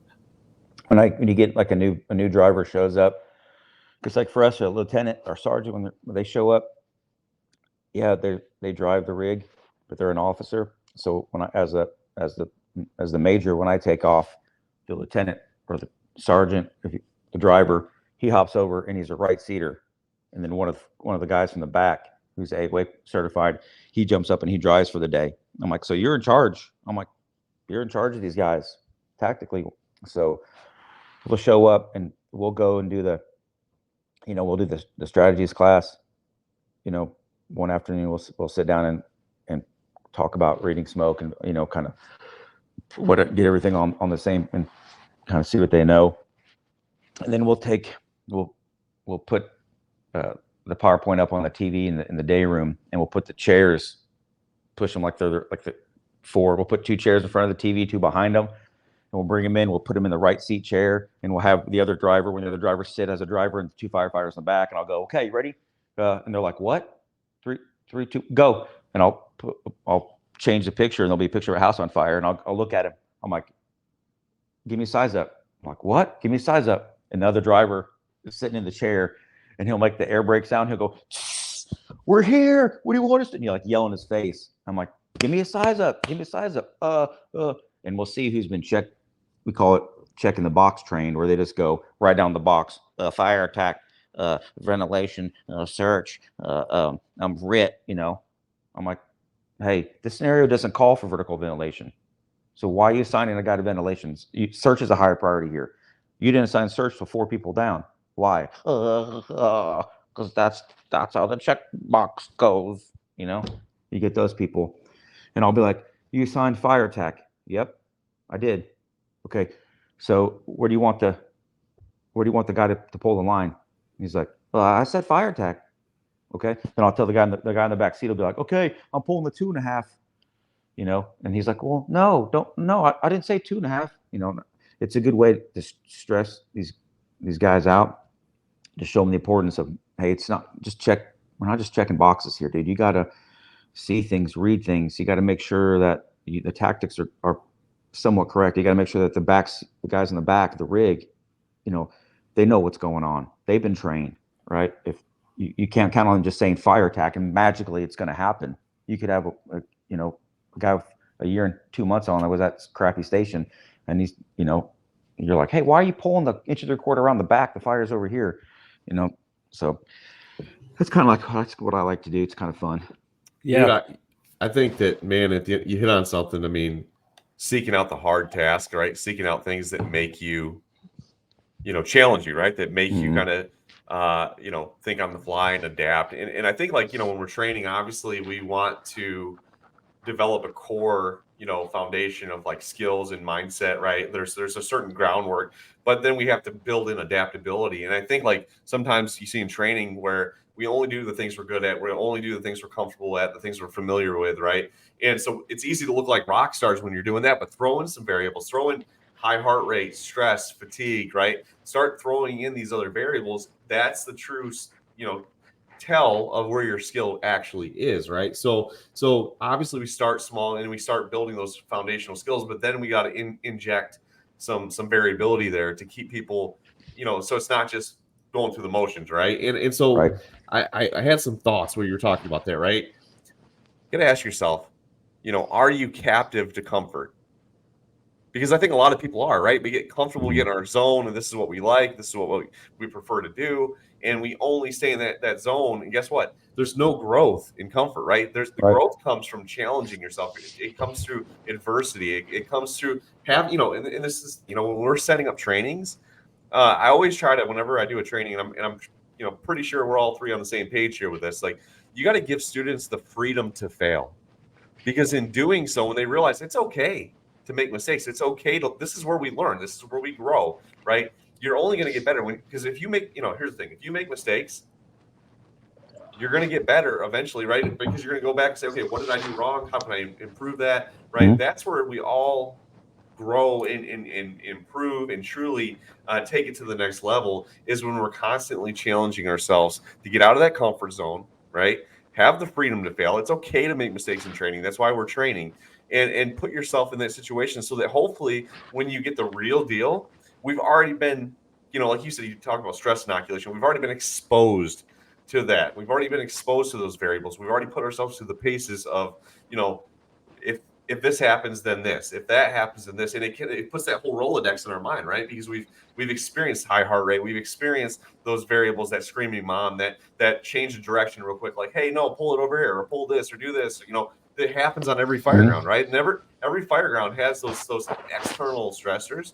And it's, the only way to truly simulate or to get ready for that is to put yourself in the mindset during training. Train like you fight, right? Train like you're going to have to operate. And if that means, having to shift gears midstream and do something different, then we have to be able to identify those cues, if you will, of, hey, this isn't working, let's do this, right? Well, if A, then B, if not B, then C. This is kind of how we build that programming into our training. And I think at the end of the day, it's controlled chaos, right? It's not chaos just for the sake of chaos. It's like, how do we slowly implement more and more variables and stressors to help us focus when we are being stimulated by all this external stuff, right? To be able to hone in on what needs to be done. Right. It's controlling the lymphatic system and getting the neocortex pumping again. That's what stress inoculation is all about. And you're exactly right. And I have that same talk, like my expectations talk with the recruits when they show up the first day. In my bedroom, it's me and the captains and the lieutenants and the recruit, and I give them this little book and we talk about it. And I talk the exact same thing. I said, hey, you're in the perfect opportunity right now. You're a recruit.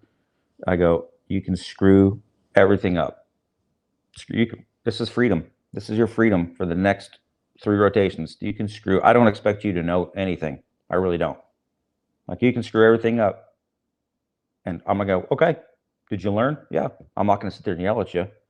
And they're like, okay. I'm like, I'm dead serious. This is your opportunity to try new things and make mistakes. I expect you to make mistakes. And you just came out of the academy. You're fresh to the fire service. I don't expect you to know hardly anything. It's perfect. It's a great opportunity for you. But I'm not going to know that you're trying unless I see you make mistakes. So it's a great thing. And then I was teaching pumping to a department last week, and I'm around the table talking about stuff and talking about friction loss and all kinds of stuff. And I had, some of their senior guys were there, and the four young guys were sitting at the table, and I'm asking them questions, and I could see the fear in their eye because they didn't know the answer. And they're like looking left and looking right. And I looked right at, I'm like, listen, I don't expect you guys to have any of these answers. I don't. So if I ask you a question, like whatever, what do you think the friction loss to this is? I don't expect you to throw it out. And they're like, I go, so just give me your best guess and we'll go from there. I go, if one of you happens to guess right, I'm gonna throw a parade. But I really don't expect you to be right when you ask these questions. I go, I'm not trying to trick you. I just want to see, I want to judge where your mind track if you guys are getting close. And Yeah. I'm like, I go, don't worry about these guys. They don't expect you to know this stuff either. Yeah. I go, dude, I love that. I love the fact that you give people the opportunity, like, hey, it's okay. Like, you don't have to have all the answers. Like, having the humility to be teachable. I think that's the thing, right? Say, I don't know is an acceptable answer. Like, if you don't know, you don't know. And there's no shame in that. The shame is if you don't know, if someone brings it to your attention, you don't know something, right? The shame is if you don't take the opportunity to get better, to learn, to grow, to go seek out that information and learn that material. That to me is where's the service, right? When we're teaching, it's okay to not know something, but if you don't know something, ask, right? Ask questions. Hey, Cap, LT, whoever, what is this? What, teach me about this. I need to know. I don't know about this, or I don't know enough about this, or I feel like I don't have a good understanding of this. There's no shame in asking questions, right? There's no shame in saying, I don't know. Can you teach me? Can you help me get better? On the flip side, our culture for Oklahoma City with recruits is the same thing. We'll say, hey, if you don't know the answer, if they ask you a question and you don't know the answer, like, don't bullshit us. Just go, I think it's this, right? But don't stand there and throw us a line of bullshit, because we're gonna give you that rope, and we're gonna let you just take all the rope you got, and then we're gonna call you out at the end and go, you're full of shit. You have no idea. You just lied to me for 5 minutes over a bullshit answer, trying to guess it and bullshit it right. And like, there's nothing worse than that. I go, well, all these guys are gonna lose respect trying to do that. I go, just go, I don't know. I think it could be this, but I doubt it. And I'll go, I respect that. And then the next thing I'll go is, go find the answer and come back with it. I say, I don't know, but I'm about to go find out. And by the end of the day, hopefully you've Googled it, or you went and asked one of the senior firefighters and you come back to me with the answer. Hey, it was this, this, and this. And I'll go, awesome. And now you learned who your mentors are at the exact same time. I'll go, who helped you? Oh, it was Merrill and Brody helped me find the answer. Now you know who your two mentors are. It's a whole big picture thing there. But yeah, our culture is really good about that. If you don't know the answer, don't lie. Yeah. Be able to figure it out, though. Yes, sir. Yeah, no, that's it, man. That's the way I think that, it should be. And, you mentioned mentors. And I know one of the things that, we wanted to talk about today was leadership, mentorship, that side of the house, right? We talked about some of the hard skills with engine work, training, things like that. But the other side of that coin is the people skills, right? The soft skills in the firehouse, right? Being able to lead and mentor and understand people. And, that's something you're really passionate about. I know we've talked a few times, and leadership is something that obviously is important. You mentioned it with a new recruit, how important. Let me ask you this. For new people coming into the job, you mentioned getting stuck with the wrong crew, the wrong boss that doesn't like to train, whatever. How important do you feel leadership is in the early stages of someone's career to as far as the effect it has on their career as a whole, right? So, you take a 30-year career. Do you feel like who someone gets put within their first couple of years can make or break their career? Fact. I can't. That is so it's crazy. I had rough go on Oklahoma City. I'm not gonna lie to you. Like, it's partially my fault. Personality issues, like personality types. We could be here for the next 6 hours talking about this shit, Nick. This is crazy. Yeah, like, oh man, I don't know how to say this without getting myself in trouble, but it doesn't matter. My mouth always gets me in trouble anyway. Yeah, I had some pretty shitty officers when I first got on the job, that didn't have any leadership ability. And, they don't know how to deal with different personality types. And since they don't have any leadership, I mean, I came from special operations, dudes that went to Air Force Academy, guys that went to ROTC. So I saw like what awesome leaders were going to be. And then I came to this department, and the leadership that they're being taught was one chapter out of a book that they had to take to promote to officer. That was it. Luckily now we've got a lot more leadership being taught in our department. Thank the Lord, but back then it was rough. Everything I learned about leadership was from officers I worked with that were totally shitty. And I said, I don't want to be like that. So I had to self-educate myself on leadership. Luckily, I had an uncle who was a West Point grad who helped me out. And I have some buddies that were ROTC that I called them and learned a lot from them. But anyway, if you get stuck on a bad shift, like, it will make or break your career. I always talk about, I wish I would have went to a certain shift. I'm like, if I would have went to a certain shift right off the bat, the certain shift that's known for training and known for this, I think I would have had a completely different career. But instead I went to this other shift, and they're more of a, hey man, it is what it is. I'm gonna show up to work and we're gonna do our job. If I would have went to this other shift that was like, I'm not gonna do our job. We're here to kick ass, take names. We're gonna be the best that we can be. If I would have went to that shift first, I think I would have had a completely different career path. But you're right. It's important. The shitty part is recruits don't know that. I didn't have any idea about that culture. Like, I didn't have any idea about, like I said, FDIC was even a thing. Like, the crews that I were at, they didn't do any of that. I didn't even know you could even do anything like that. So I went to a different shift. I was like, there's a place you could go and talk about fireman shit? What? Where is this place? How do you get there? I'm like, you're making it up. There's not a place in Indianapolis where everybody hangs out and talks about, nah, that's not real. But yeah, getting on the crew is super important.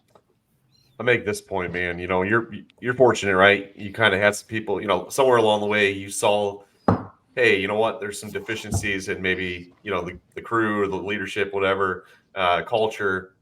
And this is a common story, right? You could go around and you talk to guys that just, they didn't know what they didn't know, and all of a sudden the light comes on, and they have that moment in their career where that they're like, holy cow, like, it's okay to be a fireman, it's okay to love the job, it's okay to want to train and be better. And but here's the sad reality. The sad reality is, for every one of us, just like you and Sean and myself, and realizing like our training was failing and our culture wasn't what it should be, and trying to take the initiative to get better and better things ourselves, to take that step forward to kind of try to instill more training culture and firemanship and whatnot in the fire department, right? For every one of us that had that aha moment in their career where they realize, like, hey, I'm not getting my needs met here as far as like training and culture and things like that, or maybe we're not doing things exactly how we should necessarily be doing, and we need to change some things, right? For every person that's been down that road and had that aha moment, I could count probably 5 or 6 fold the amount of people that never come out of that, right? They get stuck with a bad crew right from the get-go, that doesn't want to train, that has bad attitudes, that hates everybody, hates everything, doesn't care about the fire service, right? And it bogs them down right off the get-go, and all that energy they had coming into the job over a couple years' time starts to go away. The next thing you know, they're 3 years in and they hate the job. They're 3 years in and they're just there to do their job and go home. They don't care. They're not invested. And for a lot of people, that never changes, right? For the rest of their career, that's completely affected the path that their career goes in their mindset towards the fire department. So, man, and I'll turn it over to Sean here. Sean, I know you got some things to add in, and things with the culture stuff, but man, it is absolutely, in my mind, we're fortunate that we had that aha, the light come on moment, but there's so many people that don't have that moment. And when, for anybody listening to this, man, in your departments, I really think that we got to think about how, what we're doing and what we say impacts the new generation of firefighters coming in. Because if we ruin and spoil that, that enthusiasm, right? Rain on their parade, put them down, beat the fire out of them, right? I think we're doing a huge injustice to our fire departments long term, right? We're negatively impacting the future generation that's going to eventually be the leaders of our department. Yep. Yeah, I think that's true. And when it comes to the culture thing, I will say this: as much as people now are trying to fight for a good culture, whether either to maintain the one they have or building one that they don't have, there are an equal amount, if not more, people that will fight for a negative, toxic culture. And that's because it's been allowed to go on for so long. And I know this might not be like a realistic idea. But I'm a firm believer in, like, look, man, you knew what you signed up for when you got here. And I wish that we could just be like, hey, I don't give a fuck that you have 15, 20, you're 6 months away from retiring. I don't give a shit. You're not cutting it. You're not meeting the standard. Get out of my fire department. Until we start establishing that as a factor of, hey, you're going to be here and you're going to perform this way. And this is the expectation. And if you don't meet it, like, see you bye. No excuses. I don't know that we're necessarily going to make tremendous headway, but the training division, whatever that looks like for your organization, some people have 2 weeks, some people have 2 months, or whatever. That is the time where you can instill that stuff into people, right? The problem is all those people that haven't followed up on their end of the bargain, right? They're not training, they're not doing anything. They've been allowed to corrupt those new firefighters. And unfortunately, when that person says, hey, I need to be somewhere different, it's not looked at like, this is my career, this is what's best for me. It's looked at almost like, well, what's wrong with you? Why are you not fitting in? And I have a huge issue with that because, like you said, Nick, like, Zach, you got somebody coming into the fire service. Maybe it's their first fire job. Maybe it's not. They're going to adapt to unspoken expectations. That's what they're going to be adapting to. So let's put this situation in. You have somebody who's been on the job 6 months who is now in charge of training somebody who's been on the job for 3 minutes, right? What do you think they're going to instill to them? They're going to instill what they know and what they've been shown and taught and things like that. So if it's not positive, that's a problem. So I don't know. I don't know if I have the answer or anything like that. I just do know this one thing, that I am sick and tired of people coming to the fire department and thinking that it's just like, hey, this is just my, this is my part-time job, my real job somewhere else. And I'm sick and tired of watching good firefighters who are eager to learn and want to get knowledge being shit on by people that don't care. And the majority of people will jump on that bandwagon and make fun of that firefighter or that officer who is passionate about the job or whatever, and kind of make it look like they're the problem, when in reality it's the opposite, right? And you see that. Like, you go to a fire, you go to a call, and all these people that talk all this mad shit like there's something great, they continuously show otherwise. And that's where it stays. Nobody ever says anything. And if you do question it, like, be ready for a battle, because they're going to make your life hell. And I don't know, man. I just think 18 years in the fire service, and I've seen that go on pretty regularly. And I'm just so sick of seeing the target on people's back who actually give a shit about this job and the citizens that they said they would protect. I think it's time to start making a statement and saying, look, I'm going to hold you accountable to what you signed right here. This oath that you took, here it is. And we do a great job on like probation stuff of doing evals. But let's face it, unless you're doing like quarterly evaluations on people or something like that, like, you really have no gauge on what they're doing.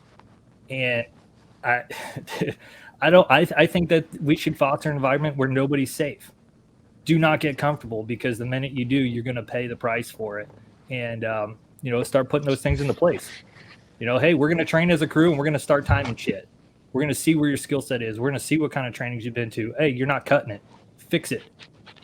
You're only going to do that so many times before, you're looking at getting terminated.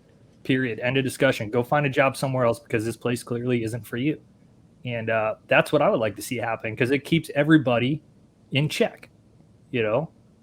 But that's my rant. You know, I don't know. Yeah, dude, you're spot on. I mean, why do we always pander to the lowest common denominator? Why do we always set our standards based on the lowest common denominator? And like, I get it. Like, there are some people that are just freaking rock stars that are in the top shelf, like the 3% of every department that are just, you know, I get that not everybody necessarily is going to be the LeBron James of their team. But there needs to be certain baseline standards. If you're playing, you know, professional sports, there's baseline standards that you meet. Whether you're the star of the team or not, that's irrelevant. There are certain professional standards playing football, baseball, hockey, whatever, that you have to meet, right? Certain conditioning, certain skill sets, right? In the military, I mean, and Zach, you can weigh in on this, right? How long is someone staying in the special forces arena if they can't perform? Not long at all. Like, it's, So that's the thing. Like, we could talk about sports, we could talk about military, we could talk about anything really, and attach it to this.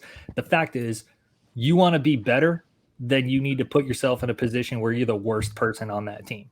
Period. Well, let's talk about the flip side of that. I mean, I love what you're talking about, Sean. It's awesome.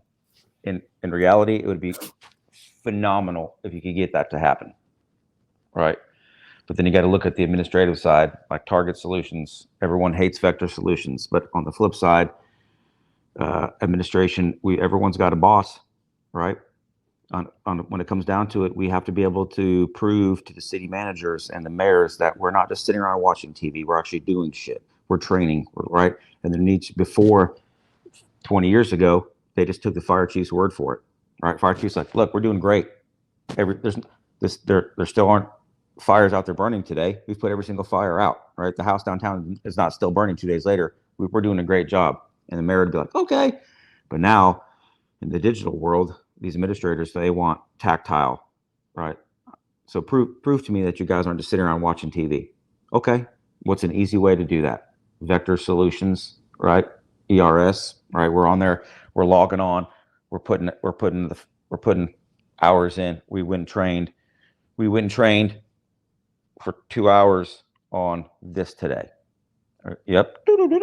Send. Right now, at the end of the month, the fire chief can take all that data. Right, he can have his business manager come out, print off all that data from Vector Solutions, and go to the meeting with the city manager. Hey, I want 60 fire trucks. Well, you guys don't do shit. I go, well, look, we've made 78,000 rides this year. Our guys are out there training. Look, we broke three forcible entry props. We broke this, and this. Yeah, that cost me 10 grand. Yeah, because they're using it, right? We broke these tools because they're using it. We broke this saw. They broke because we're using it, right?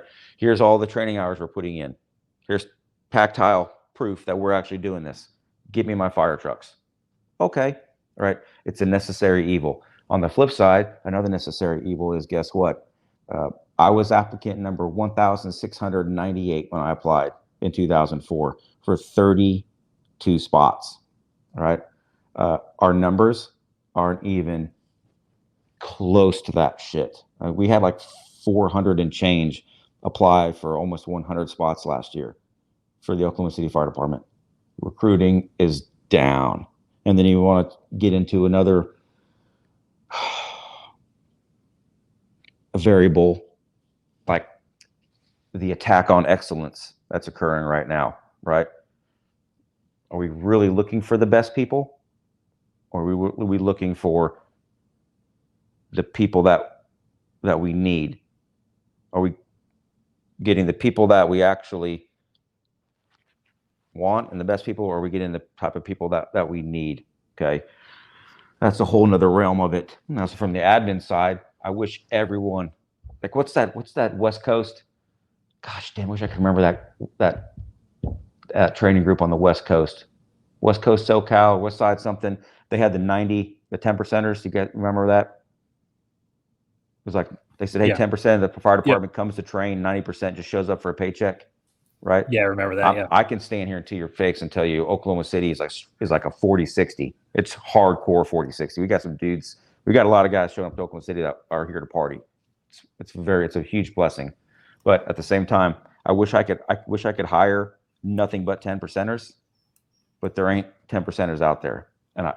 And from the admin side, again, this isn't Zach. I'm playing devil's advocate. This isn't Zach, right? From the admin side, I got to put butts in the seats, bro. Right? But guess what? We're not getting 400 10%ers showing up. You know, of the 400 guys that are showing and girls that are showing up, we'd be lucky to 20% of them are here to party and have the same attitude as all three of us right now on this podcast have. You know what I mean? So now we have to go back to what you said. Now we have to change the culture when they show up. We have to create a succession plan, put the right people in the training, right? So we enforce this type of mentality. And lucky right now at our training center, we've got some dudes that are down there, and I'm going to catch a lot of shit for saying this. I guarantee it. Even at my own station, you know, we got some guys that are down there that are here to party, right? So I think we've lost 5 out of our first 2 weeks of our academy because they're down there right now preaching the same shit you're preaching. You're either here to party or pack your shit and get out of here. Yeah. Right? But from the flip side, now the fire chiefs, you know, hey, I can't afford to lose 5 people. I got to have, it costs money to run these guys through the training program. It costs money to vet these people, right? And I got to have people in the seats to operate these fire trucks. I can't be taking fire trucks out of service. So because we can't find the right type of people to hire. Like, it's a conundrum. It definitely is. It's a conundrum. You And see both sides of that picture. You know, I don't know what it's like to be in that administrative role. You know, I'm sure it's difficult. And like I said, I know my view is probably not a realistic one. I would like it to be and everything, but I also think that our numbers are down because we've done a really fantastic job at dangling benefits and stuff in front of people. Like we're telling people about the perks of the job before they've even learned about the job. You know, so when you look at it and you're like, oh man, what do you mean? I only got to work 9 days a month. I get an extra day off every month. I got this. I get a full pension. I only got to do 25 years. I'm, 20 years old. I can do a whole nother career when I'm done with this. Like all of these things, while they're great things, we're not advertising the job. We're advertising what I'm going to give you if you just come here. And then they get there and we don't do enough like to make sure that they're squared away. Because let's face it, if only 10% of your fire department is squared away, they have a larger chance of finding themselves in a crew that doesn't give a shit. And that's where their complacency and their comfort's going to kick in. And that's just going to carry on and on and on and on and on. So I don't know. I think, I'd like to see some things differently in the fire service of, going back to our blue collar roots of like, hey, I wouldn't walk into, a construction site and be like, what do you mean I got to fucking swing a hammer? This is bullshit. I'm not doing that. I'm just going to sit in that corner all day and watch everybody else do some shit and collect the same pay. Or, hey, I'm going to go take a nap now because I'm tired and everybody else is doing work. Like that just doesn't exist in other professions. And I'm not sure where or why it has been allowed to kind of exist in ours. And I'm not saying we need to be like training 24/7 and all that other stuff, but Target Solutions or whatever you use as your thing, we can't forget that you're still making people sit on their ass. All right, I got this thing I got to do for 2 hours. I'm going to sit here and click, click, click, click. I'm not even reading it. I'm just going to take this test. But for 2 hours, I've sat on my ass, but I'm training, and then somehow we think that equates to like performance standards, which it doesn't, So I guess I would just like to see the fire department as a whole get back into like, hey, I'm going to test you on what you know. I'm going to see what your performance is like. And if it's subpar, we're going to get you to where it's going to be with the understanding that you're only going to get so many chances to prove yourself before I have to look down the list and see who actually does want to be here. Yeah. Oh, I mean, I'm with you because I wrote for my fire administration degree, I wrote a whole big dissertation on annual evaluations because you have them in the military, right? And we don't have them on our department at all, period. Like, it was kind of a joke for our department was I really can't get you in trouble unless you show up late for work or you hit something with the fire truck. Other than that, I really can't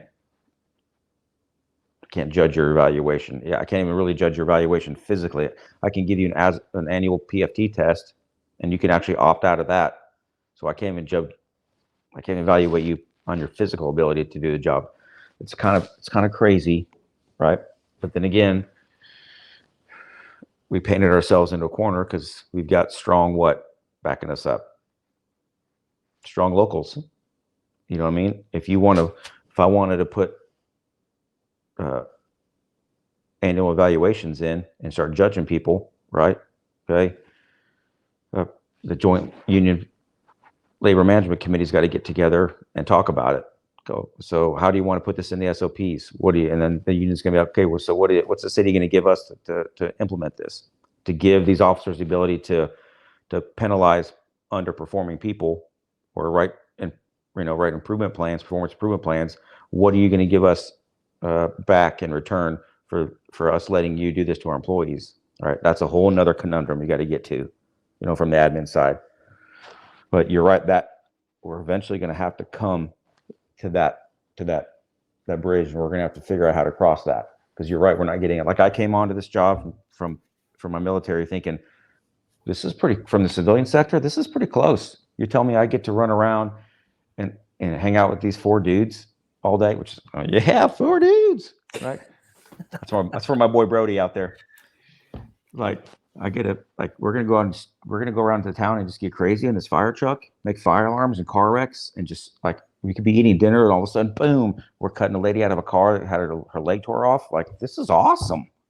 We could be driving down the street from the gym, all of a sudden a burner breaks out, a jammer, and we're down the street making a big ass jammer, having a great time. Like, it's so sporadic. It's awesome.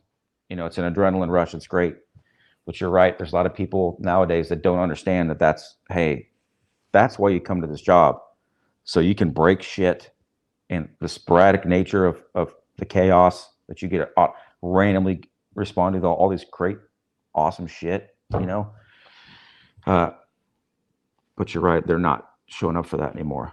They're showing up for the days off, and they're showing up for the retirement and the benefits. And, I've ran into that personally, and everyone that's on my job, on my department that watches this, they're going to know exactly who I'm talking about. But I ran into that personal thing, and like, dude, it about crushed me as a captain, having to deal with an individual like that. That was literally here just for the days off and the pension. And you're like, nothing can make you go back in your office and make a grown man cry worse than that.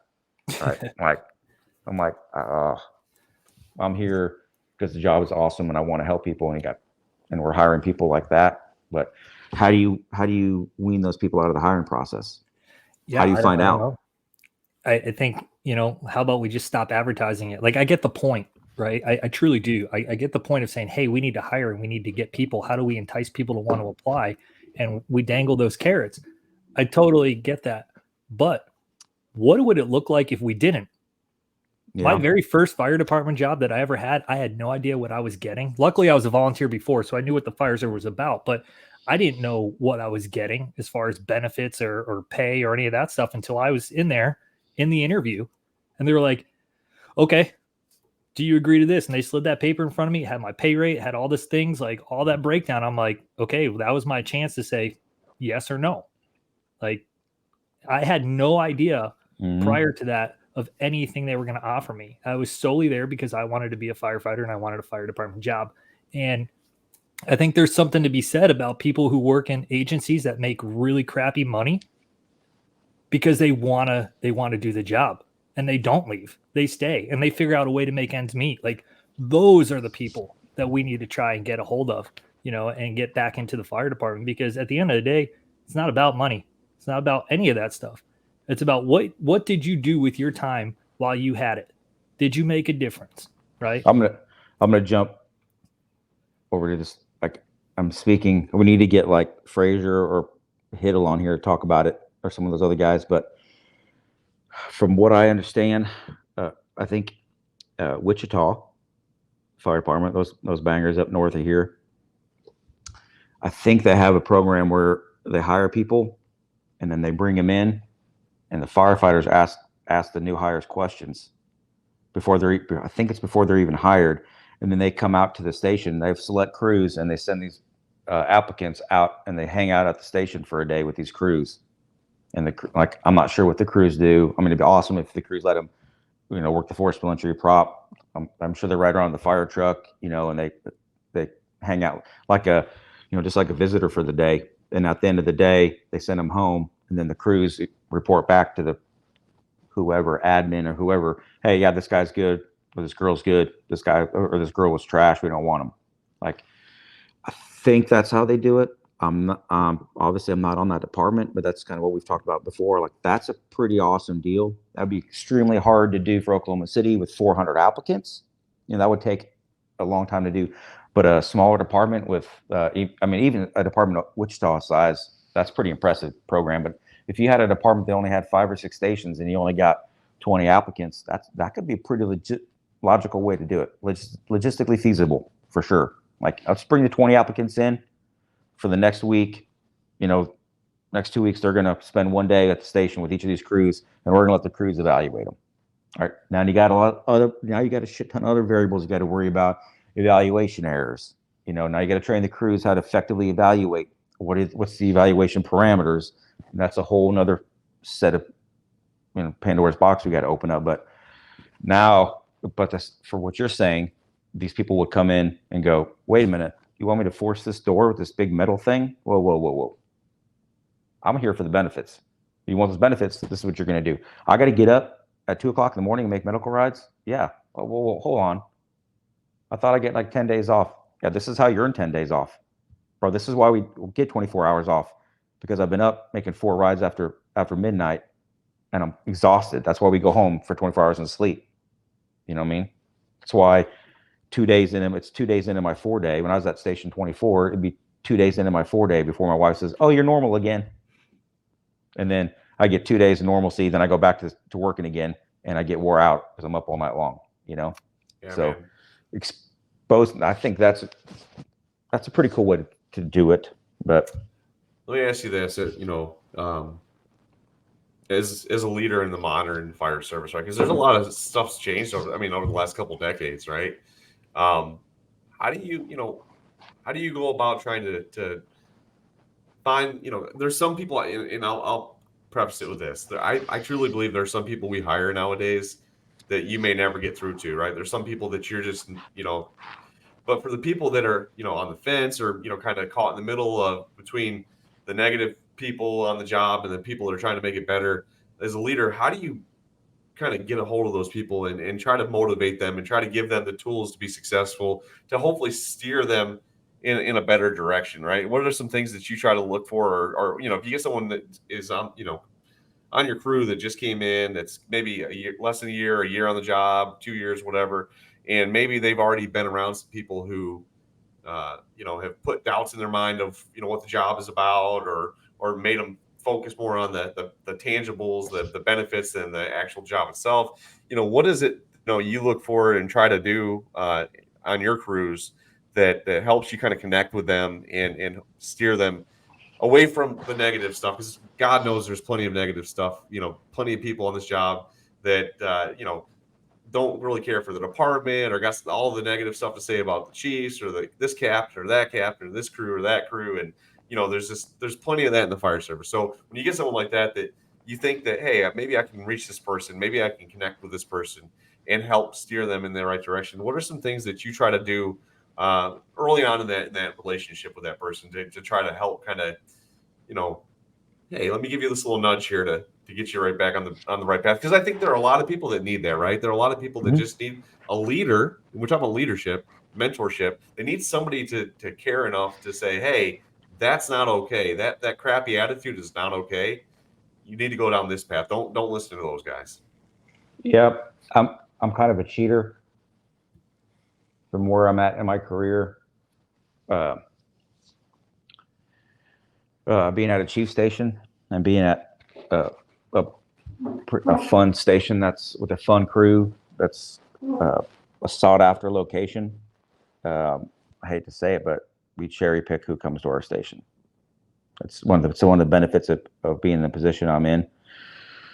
Right at the end, when it's time to rotate the recruits and time to get a new 1-year guy, we'll sit down and talk to the guys. Which one did you like? I like Bill. I like Steve. And go to the chief.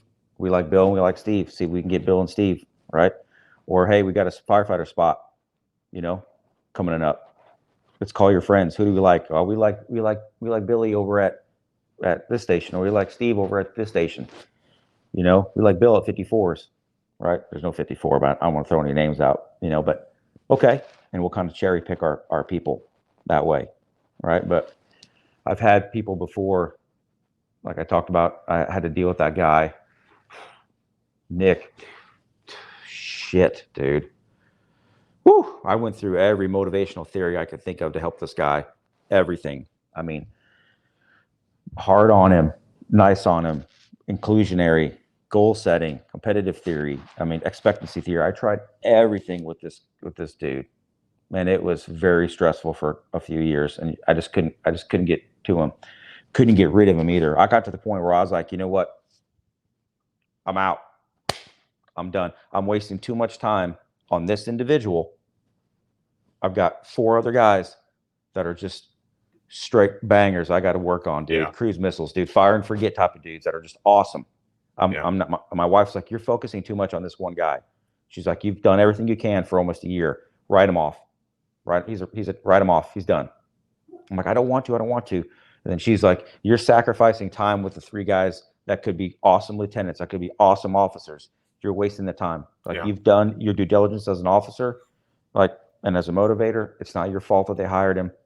Get rid of him. Focus on the 3 things. Change the culture that you can change with the 3 guys that are awesome. And I was like, okay, fine. You're right. So then I just set minimum standards. Here's the minimum standard. And I focused on punishment through the contract. And I'm just going to punish you however I can punish you. Right. So a good example was like, hey, I'd make him do all the run reports for the day. You can't do that. Well, show me where it says in the contract I can't. How come Bill and Teddy aren't doing it? Because Bill and Teddy are outside setting up ropes to help the recruit learn rappelling and victim lowering, which you're not. So it's called deferential treatment, which is what I learned from Colin Powell. That's kind of how he treats people differently. He's like, I can treat people differently, right? Based on their performance. So anyway, yeah, that was a random. It's off the topic for you, but I try to keep guys motivated. I don't train 6 hours days at my station, right? We don't. That's unrealistic. But we train. Sure. We'll train hard. We work out every day. We joke every day, right? I try to learn people's personalities. I'll take a personality inventory, Myers-Briggs, kind of figure people out, keep them motivated. And we'll talk about training. We'll do training, right? And then we'll hang out and have a good time. Yeah. So yeah, we man. do a lot of stuff, smoke cigars, right? Watch movies, play Xbox, do some team building stuff, right? Yeah. I can't just I mean, like Jocko talks about your leadership capital, it's finite, right? I got a pitcher, right? And for all the people in the South, not a pitcher, like a picture of me, actual pitcher, like, it's a gallon pitcher of all my respect and trust I've earned. Okay. And all right, I want to make the guys go train on the 2.5 for a tour, doing flow and move with the 2.5. And everybody on this podcast knows flow and move with the 2.5 is a disaster. Even if you're awesome at it, even if you're Aaron Fields, you're like, yeah, it still sucks, dude. And Aaron knows it sucks. It's work. Shit's heavy, like 100, whatever. What is it? Like 138 pounds per 100-foot section, 50-foot section. Like, it's work. So I know if I ask the guys to go do flow and move with the 2.5 for a couple shifts, right? They're going to do it. And I'm pouring out some of my leadership capital. Well, I got to fill that pitcher back up of leadership capital or trust and respect. So now, hey, guess what? For a shift, we're just going to chill out. All right. Hey, I'm going to have a pool party, or hey, let's go meet. Let's go drink. It's on the day off. Let's go hang out, with our wives. And next shift, we're just going to chill all day. We're not going to do shit. Yeah, man. You got to balance. You got to balance, right? Yeah. Otherwise, I can't push these guys. But yeah, I love it, man. I was way off topic. I'm sorry. No, you're good. I think that, you made a good point. There is a point where you say, "Hey, this is the minimum standards." There are some people you're not going to reach, and you know what? Don't neglect the rest of your guys. You know, I had an old battalion chief tell me this. He's like, I spent 90% of my time dealing with 10% of the problem childs. Yep. He's like, but he said to the detriment though of the 90%, right? So Right. don't neglect the 90% of your department over the 10% that just want to cause problems all the time. But that being said, I love the balance. I love that you know, you talk about the investment in your crew and having that leadership, you know, that picture that you're pouring from, because there is a lot of truth to that, right? It's a give and take, right? It's a give and take, Right. and the family time, the balance, train hard, work hard, but play hard, you know, relax, you know, when it's time. Like there's a time for everything. I love that philosophy, man. So, man, it's been a great conversation for almost 2 hours here. We've been covering quite a bit of ground here this morning. But that being said, man, I really think that, man, there's been so much good information and good dialogue back and forth here. Hopefully our listeners take some things away, learn a few things. But it's that time of the show where we're going to do our rapid fire. So 6 questions, shooting for roughly 60 seconds per answer. I'll ask 3, Sean will ask 3, and then we'll kind of wrap it up, man. Okay. So these are completely spontaneous answers. He has not. Zach has my- not seen the question, so My ADHD is going to be perfect because I spontaneously throw shit out constantly. So yeah, man, if you're ready to go, we'll do it. Send it. All right, here we go. So question number 1: what is your favorite assignment on the fire ground? Ooh, damn! I really like IC and everything. But if I'm having to, like, if I'm on the engine, obviously it's fire attack. That's a no-brainer. If I'm on the ladder, it's vertical ventilation. Cool. Yeah, I dig it. I love search. Search is fun, right? But vertical ventilation is fun as shit too, bro. Oh yeah, there's no doubt about it. I mean, it's again, your answer is completely your own, man. So you know, I agree. I think you know, all that's fun. I enjoy it all. And I like going to jobs, so it's good. Me too. Question number 2: what's your favorite training drill? So if you had to pick a drill for your guys, like, hey, we're gonna go out and drill today. Like, what's one of your like go-to favorite drills that you like to do? Forcible entry, probably my favorite. Single man forcible entry. Nice. If it's hot, hands on, it's probably forcible entry, followed by deploying the crossloads, crosslays around obstacles. But I also like to do the strategies and tactics. I like to do stress inoculation, throw the pictures of houses on fire, throw pictures of a Cessna stuck in a 100-foot power pole, and then have guys walk in, call into my office, hey, come in, surprise, bitch, size up. And they're like, ah! I love doing that. I like it. I'm gonna come to your office, and I hope you say it just like that to me. I do. Throw it up there. Yeah. Right after we do the Taylor Swift bingo. So fact. All right. So question number 3: is there a book or a podcast that you would recommend for all aspiring leaders? So you know, something that you feel like has helped you, you know, in your leadership. The first and foremost is It's Your Ship. Okay. That's the book I buy for all my lieutenants and buddies that as they promote. It's the first thing I hand out. I usually send it to them. If they have an iPhone, I gift it because it's an audio book, $19.99. I gift it to them. Yeah, I love that. My first to go to Extreme Ownership. Not a big fan. His second book was great. Dichotomy of Leadership. Right. Call Sign Chaos was good. That's a phenomenal one. How to Win Friends and Influence Others. It's a phenomenal book for leadership. You need to read that one. Okay, because it's not just about leadership, it's also about knowing people. Okay, so that's a pretty good start. Yeah. Well, that's my 3 questions, Sean. Hit it, man. I got 2 questions because we already answered one of them, so that's all right. I'm going to give you an opportunity at the end. Wildest Dreams is my favorite Swiftie song. I knew it. See, there you Followed go. by Bejeweled. Listen, man, I saw you putting it down in the bar, just Bro. scratching off songs. I'm like, this guy's a rock Get star. Get it. Them chicks in there had no fucking idea who they're messing with, bro. They had no idea. No. I'm winning that shit. Yeah. Sidebar, Nick. This is a true story. A girl did come up to him and say, "You know how refreshing it is to see a buff man here singing Taylor Swift." That was a true story. So I threw water in her face and I said, "Bitch, get back! I'm married." yeah. Well, all I know is this is giving me a lot of material to kind of mull over before the North Florida Fire Expo in February. All I can say is you may end up doing karaoke in February. It's not good, but I'll bring it, bro. I'll bring it. She quickly departed the scene shortly after, which that was funny. Anyways, what so far, it could be anything, has been the most influential on your career? Oh, Sean, are you shitting me? No, man, I throw the great questions out. Don't hate me. It doesn't have to be anything. If it's a shitty question, say next. No, it's not.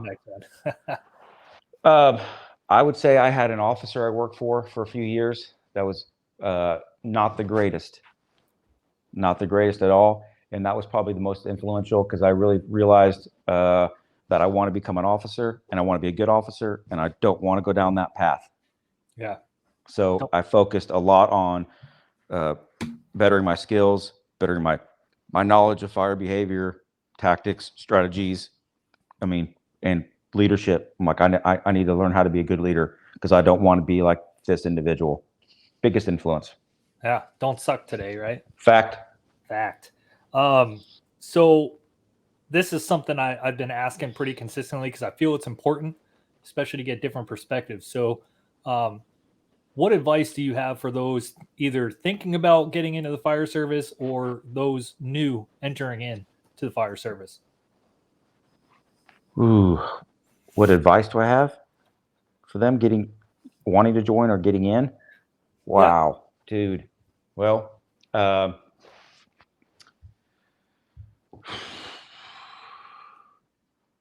would probably tell them, like, this is a career, right? This is not a job. It's a fucking career. You're doing this for 20, 30 years, right? And you have to be serious about it. You're working with people. You need to learn how to deal with different personality types and people's hands. People. That's an inside joke for my guys at Sevens. What up, people? That's okay. That's okay, man. Anyway, people's lives are on the line. This is a serious job. This is not a 10-day off a month, work 10 days a day. This is not doing this for benefits. This is a very serious job. You better be ready to party. Yeah, no. Basically, like as I put it, like student of the craft. That's where I got that. Don't suck today. I met that guy at National Fire Academy. Phenomenal. He gave me that sticker, and I'm like, "Can I borrow this?" And he's like, "Yep." So, don't suck every day when you show up. You don't suck, dude. You can't. It's not like the garbage man where I can miss a few trash cans and shit ain't gonna. Oh well, I'll get him next week. You can't miss a grab, bro. There's no next week. Right. So there are no second chances, right? Yep. So no, I love that. So like I said, we answered one of the questions earlier, and it was about like what got you into being an educator. So I'm gonna actually give you an opportunity now. What do you got coming up? Where are you gonna be? Tell us about all that stuff for anybody who's listening who may want to come and check out what you're doing. I think Florida in February is the next out-of-state conference I'm doing. That's it. I'm getting ready to apply to a couple more back to Metro Atlanta, and I saw a couple more I'm gonna put in for. But other than that, I'm teaching around Oklahoma. That's mainly where I specialize. Like my goal is the Oklahoma City Fire Department gave me a great opportunity. They pay me to go take these classes, and I'm one of those dorks that takes the classes, comes back, put PowerPoints together, do all that kind of shit. Go to National Fire Academy, learn this, learn that. I go to the lakes, and I go to North Florida. I go to Orlando, go to these other conferences. I do our state fire conferences, take classes, and learn all that kind of shit. And then I go around to departments in Oklahoma because I got a good deal with the PFFO, Professional Firefighters of Oklahoma. They help me out a lot. So I go around and I present that information to smaller departments, and I have to say smaller because every department in Oklahoma City is smaller than Oklahoma City, so don't be a dick about it. But to other departments in Oklahoma, and hey, I was given this opportunity.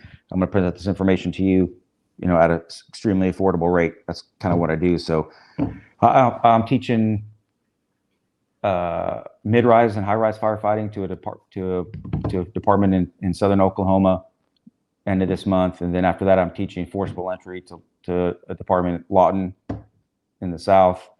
I basically teach about every single month to a department.